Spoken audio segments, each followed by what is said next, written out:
Por que as gigantes de tecnologia estão demitindo em massa? A Amazon acumula em apenas 3 meses a dispensa de quase 30 mil trabalhadores. A companhia tinha mais de 1,5 milhão de colaboradores, sendo a segunda maior empregadora privada dos Estados Unidos. Nos últimos meses, além da Amazon, a Meta, dona do Facebook, também vem demitindo em massa desde novembro de 2022, quando foram desligados 11 mil funcionários, e agora mais 10 mil demissões foram anunciadas. Microsoft, a Alphabet, que é dona do Google, e Twitter, também anunciaram cortes muito expressivos. No mundo todo, incluindo o Brasil, já são mais de 120 mil funcionários demitidos na área de tecnologia. São empresas com atuações diferentes, cujas justificativas para as demissões são inúmeras e até distintas.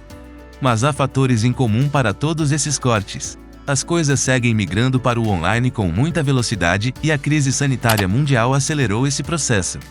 Então as gigantes da tecnologia experimentaram um alto crescimento repentino, e os executivos confiaram que esse crescimento seria contínuo e progressivo.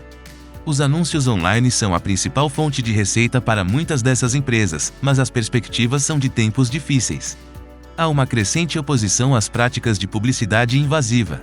A Apple, por exemplo, com seus dispositivos, dificulta o rastreamento de atividades online das pessoas.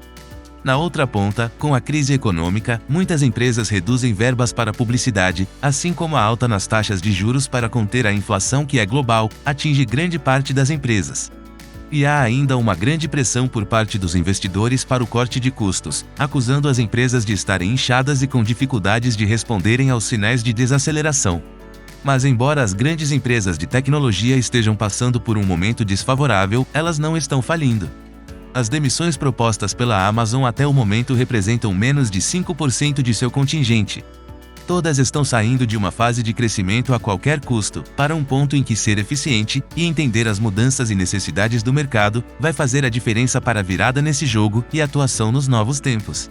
Agora gostaríamos de saber a sua opinião. Você confia que o seu dinheiro está seguro no banco digital que você tem conta? Deixe o seu comentário abaixo. E para entender por que os bancos estão quebrando e o seu dinheiro corre um grande risco, confere esse vídeo que está na tela. Se você gostou deste conteúdo, inscreva-se no canal, deixe o seu like, ative o sininho de notificações, e se possível contribua através do nosso Pix ou link de doações na descrição. Um abraço e até o próximo vídeo.